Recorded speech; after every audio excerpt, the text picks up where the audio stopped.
Olá, gente, bom dia, boa tarde, boa noite para todos. Hoje o tema da nossa aula vai ser sobre dengue. Eu me chamo Gabriel, sou graduando de odontologia e sou o produtor de vídeo desse canal, do Gabarito à Prova. Aproveite e já se inscreve e deixa o like.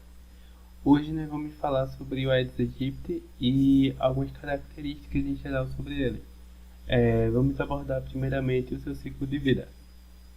Bem, aqui nós temos um inseto adulto do Aedes aegypti. Ele apresenta essa característica com várias pontinhas brancas no seu corpo e nas suas patas. E um dos seus principais marcos é na hora da inoculação. Ele precisa de sangue para poder proteger seus ovos. E não é qualquer mosquito que vai poder picar o ser humano. No caso, é a mosquita fêmea. Mosquita, no caso, vai pegar o sangue do hospedeiro e logo depois que ela pegar o sangue, ela vai procurar um lugar com água para poder fazer a ovoposição dos seus ovos. E quando ela faz essa ovoposição, os ovos acabam se transformando em larvas. E essas larvas têm 4 estágios larvais, que é o primeiro estágio, segundo, terceiro e quarto estágio larval. Depois que ela passa esse período todinho de estágio larval, ela se transforma em pulpa, e da pulpa é que emerge o mosquito. Esse período da fêmea inocular os ovos até o mosquito emergir da água demora em média 7 dias. E o tempo de vida do mosquito é de aproximadamente 30 dias. Ou seja, o ciclo de vida do mosquito Aedes aegypti ocorre mais ou menos 40, 45 dias. Aí o mosquito acasala e dá novos ovos e repete todo o ciclo que eu falei aqui. Lembre-se, gente, não é qualquer mosquito Aedes aegypti que pode transmitir a dengue. É a fêmea, porque a fêmea é que necessita de sangue. O mosquito do sexo masculino necessita muitas vezes de néctar e frutas para poder sobreviver. Dengue. Qual é a sintomatologia da dengue? Uma das principais características é febre alta, dor no corpo, ânsia e diarreias. Mas vale ressaltar que a dengue tem 3 estágios clínicos. O primeiro, que é uma fase mais febril, o segundo, fase crítica, e o terceiro, que é a fase de recuperação.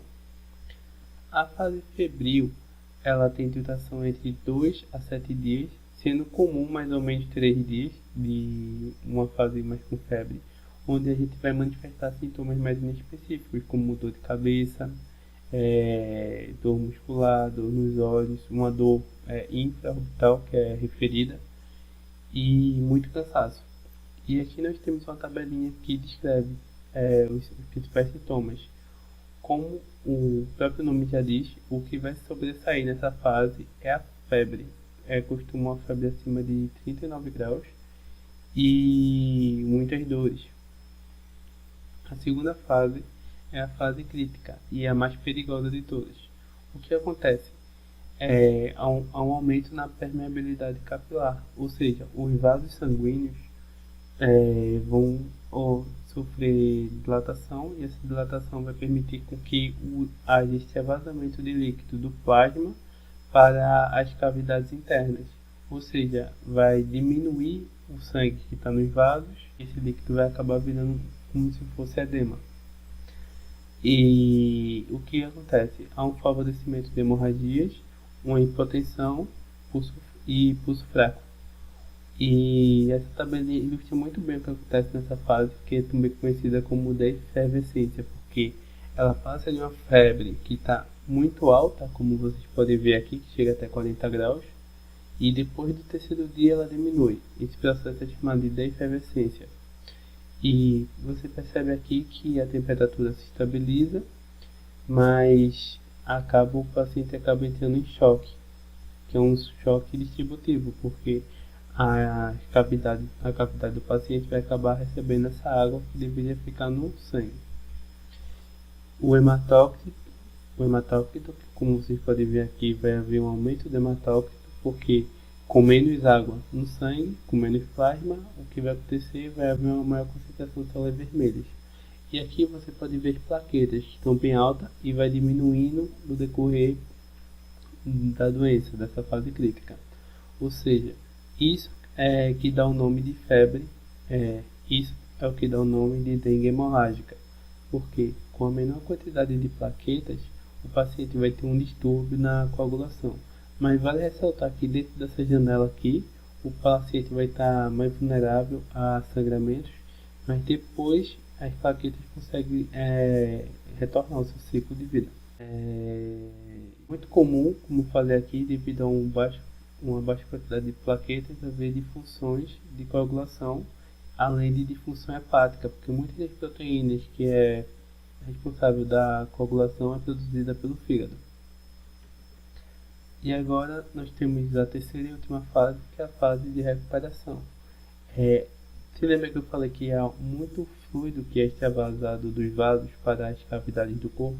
Bem, esse fluido acaba retornando depois da fase crítica e há um retorno hemodinâmico no paciente, ou seja, não há mais aquele risco de choque que havia anteriormente. Há um aumento do apetite e aumento do débito urinário, ou seja, o paciente está urinando mais. Quando o paciente estava em choque, o paciente teria uma tendência de urinar menos, porque ia haver uma menor quantidade de sangue, ia haver uma menor quantidade de líquido no corpo do paciente, passando pelos vasos, e isso vai acabar diminuindo a filtração glomerular renal. E com a menor filtração renal do paciente, ele vai tender a urinar menos, para conseguir conservar a água que está no seu corpo.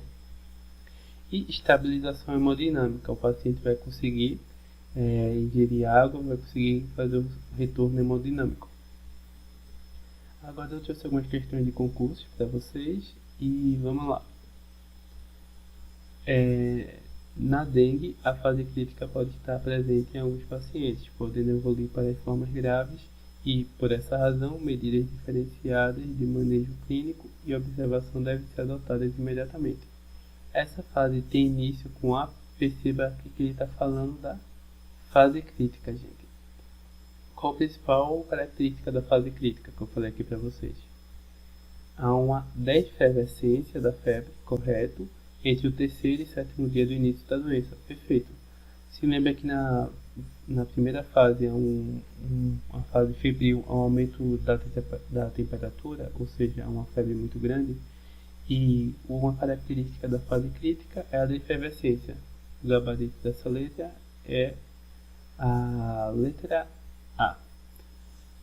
Prova de laço positiva não, aumento discreto do hematócrito nos primeiros dias, não, perceba que ele fala nos primeiros dias, e a fase crítica é entre o terceiro e o sétimo dia. Inclusão de sintomas como mialgia e dor retroorbitária, perceba que essa mialgia e dor retroorbitária está na fase febril e não na fase crítica. Aumento do débito urinário devido à desidratação, não tem essa fase. Próxima questão. De acordo com o Ministério da Saúde, na publicação intitulada Doenças Infecciosas e Parasitárias, Guia de Bolso, a alternativa que indica uma complicação do paciente com dengue é alteração neurológica que inclui tremores, espasmos e convulsões, problemas no sistema urinário associados à insuficiência renal, diarreia, vômito, dor de nuca, neuralgia do trigêmeo, instabilidade hemodinâmica com hipotensão arterial, taquicemia e choque, plaquetopenia, tromboembolismo e acidente vascular cerebral. E aí, gente, qual dessas alternativas você acha que é correta? O gabarito dessa questão é a alternativa D. Por quê?